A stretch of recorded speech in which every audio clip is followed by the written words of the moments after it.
Dans cette partie, je vous propose de faire les chaussures de notre personnage, donc au niveau texture. Donc on va aller dans Photoshop, et la première chose qu'on va faire, c'est donc rajouter un nouveau calque, qu'on va appeler semelle, et je vais le contourner, donc ce calque. Je vais contourner donc justement les parties qui me conviennent par rapport à ce calque, c'est-à-dire en l'occurrence uniquement les chaussures. Voilà, et je vais les remplir d'une couleur donc marron assez foncé, comme ceci. Et je pense que pour la semelle, on n'a pas besoin de faire beaucoup plus, parce qu'on va très rarement se balader sous le personnage au niveau de sa semelle. Donc je vous préviens. Voilà. Je vais éclaircir un peu ma scène pour mieux voir. Rapprocher un peu ma lumière. Alors, peut-être baisser un peu l'éclaircissement, pas de beaucoup. L'orienter un peu comme ceci.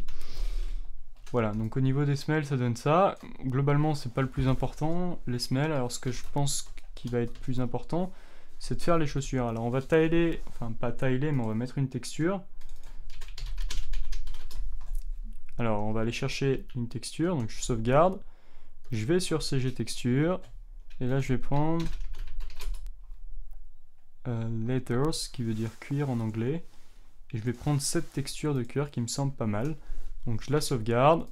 Donc moi je vais la mettre dans mon dossier comme d'habitude. Je vais l'ouvrir dans Photoshop. Donc déjà je vais quitter par exemple mes UV, ma fabrique ici. Ça prendra moins de temps. Ça je vais pas la sauvegarder, il va me demander, voilà, non. Je vais ouvrir, alors j'ai dû le mettre dans Hold. Voilà, ma texture. Je la sélectionne entièrement, donc pomme C. Je vais dans mon calque texture et je vais l'appliquer. Je vais faire une rotation comme ceci et je vais l'appliquer telle quelle sur mes chaussures pour voir juste ce que ça va donner. Alors, j'applique, bien sûr, avant de faire cela, je vais contourner mes chaussures, donc je vais cacher ce calque momentanément. Je vais peut-être ramener mes UV pour pouvoir bien voir ce que je fais.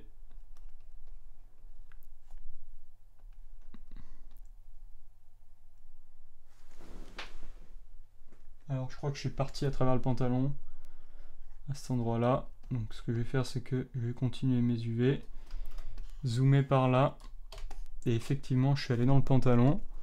Donc avec Alt, enfoncer qu'une seule fois, je peux venir supprimer un peu de ma sélection comme ceci. Je vais peut-être en supprimer aussi par là. Vous voyez, alors c'est très léger, mais bon, ça me permet d'avoir quelque chose de plus clair. Je vais remplir avec une couleur marron, tout simplement, comme ceci. Voilà, ce qui va nous rappeler un peu le t-shirt, donc c'est important aussi des fois de faire des rappels de couleurs. Au niveau donc de la chaussure ici, bon, je vais la laisser comme ça pour le moment, je vais supprimer le tour et on va juste faire un test pour voir si comme ça peut convenir. Donc je sauvegarde, je retourne dans Blender. Voilà.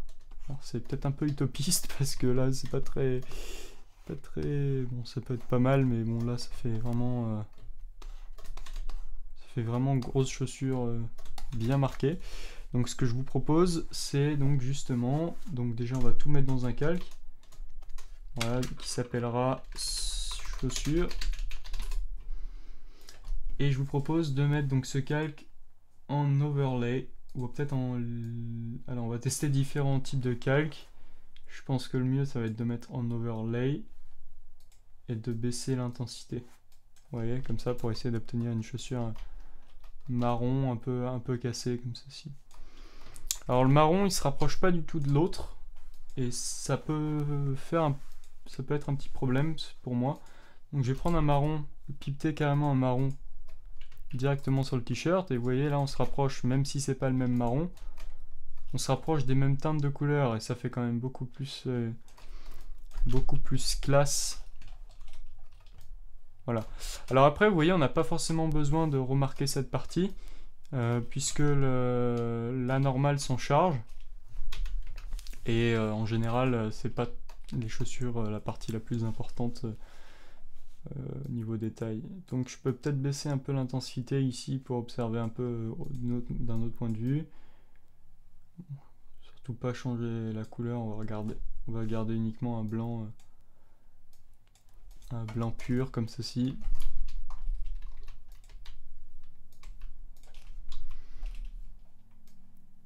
Je monte un peu l'intensité. Ce que je vais faire, c'est un Alt R pour avoir ma lumière droite. Je vais la mettre sur mon personnage comme ceci. Voilà, je pense que globalement au niveau des chaussures, on va s'arrêter là. On n'a pas besoin de faire beaucoup plus compliqué. Alors vous pouvez faire beaucoup plus compliqué, hein, exactement des mêmes manières qu'on pratique depuis le début, c'est-à-dire toujours avec les mêmes genres d'outils. Hein. Alors je remarque juste qu'ici par exemple, là j'ai pas continué mon trait jusqu'en haut et là non plus du côté des poches. Donc je vais le faire, vous voyez, c'est par là. Voilà, donc petite chose à régler. Autant le régler tout de suite. Alors il faut juste retrouver le bon calque. D'où l'avantage de marquer des noms. En plus là on avait des noms. C'était couture. Donc petite brosse.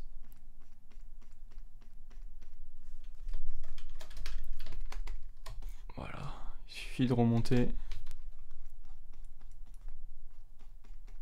comme bon vous semble, en haut comme ça des coutures, de sauvegarder, de rappeler avec CTRL R. Alors vous voyez là en fait, on part pas dans la bonne direction. Donc je fais des CTRL Z, enfin CTRL ALT Z, et je vais venir par là en fait remonter ma couture. Donc là il faut vraiment bien prendre la couture sur le côté comme ceci. Donc j'annule ensuite mes UV, je sauvegarde, je reviens dans Blender, Alt R, et là voilà ma couture qui vient compléter le reste. Vous voyez, ça fait un peu paquet.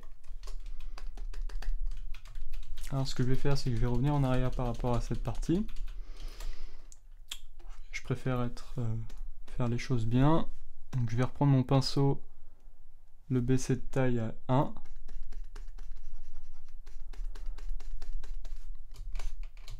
Et venir refaire mes coutures un peu vers le haut comme ceci. Je vais sauvegarder sans les UV. Venir dans Blender, voilà, ça fait déjà moins tâche. Donc alors là je vous propose dans une prochaine section, donc vous voyez en fait si on zoome du coup, eh ben, si on se rapproche trop près la texture elle n'est pas très visible, mais si on se met à peu près à cette distance, voilà, la texture elle convient. Donc je vous propose dans la prochaine section de s'attaquer à la plus grosse partie, donc c'est la texture de la peau. Donc je vous dis à tout de suite dans cette prochaine partie. Donc déjà vous pouvez, si ça vous intéresse, faire un rendu avec la touche P dans le moteur de jeu de Blender pour observer le personnage tel qu'il sera dans le jeu au niveau de rien que des vêtements. Donc je vous propose de partir dans le monde de la texture de la peau dans la prochaine partie. Ciao ciao. N'oubliez pas de sauvegarder des deux côtés, bon, même si c'est déjà fait. Il vaut mieux se sécuriser. Ciao ciao.